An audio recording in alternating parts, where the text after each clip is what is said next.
Imagine a vast, untouched world.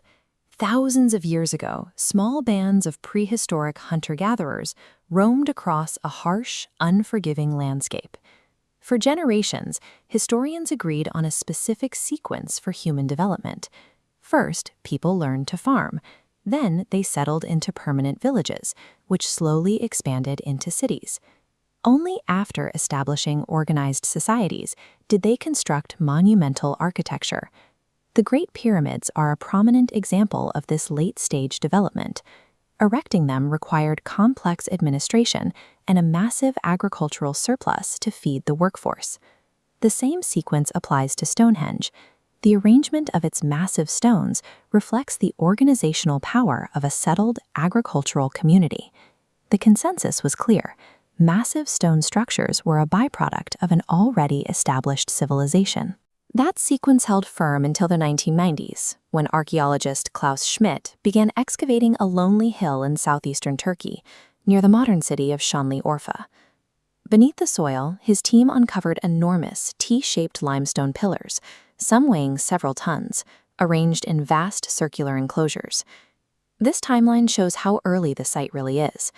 While the pyramids in Stonehenge sit relatively close to our modern era, Göbekli Tepe dates all the way back to 9600 BCE. That is roughly 11,000 years ago, long before the markers for agriculture, writing, or urban life appear. The builders lived entirely as nomadic hunter-gatherers. They relied on simple flint tools, operating without metal, wheels, or beasts of burden. Yet somehow, these communities successfully quarried massive limestone blocks, dragging them across the rugged terrain using only human muscle.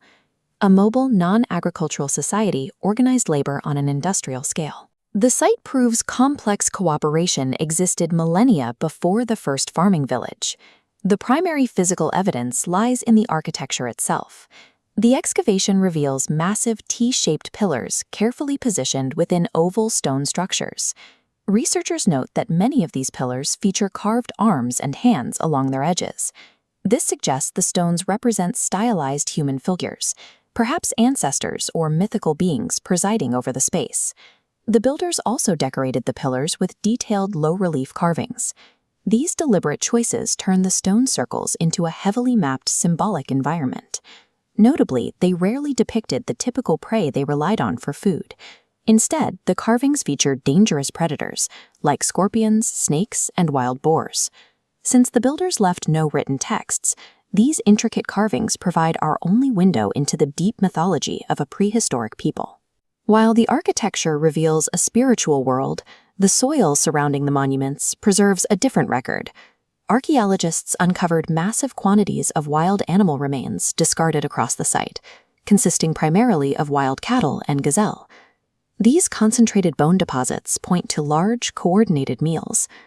Providing food for hundreds of laborers required intense hunting efforts and large-scale butchery. Preparing and sharing these meals fueled the workforce and acted as a social center, drawing disparate, roaming clans into a single location. The site operated as an expansive, prehistoric social hub. Early humans managed vast networks of labor and community long before they ever built a permanent city. Forensic analysis reveals one final detail about how these structures survived the millennia intact. The enclosures did not naturally erode or collapse. The creators systematically filled them with tons of earth, limestone rubble, and debris. This process occurred over generations. The stratigraphy shows returning communities burying older structures and raising new ones on top of them as their cultural needs changed. Torrents of soil and loose rocks cascaded into the pits, completely entombing the towering pillars in absolute darkness. Building Göbekli Tepe required immense dedication, but burying it required an equally massive effort. It remains unclear why they chose to end their monumental lifestyle and walk away. All of this evidence forces us to reconsider the timeline of human development. This flowchart illustrates the new hypothesis.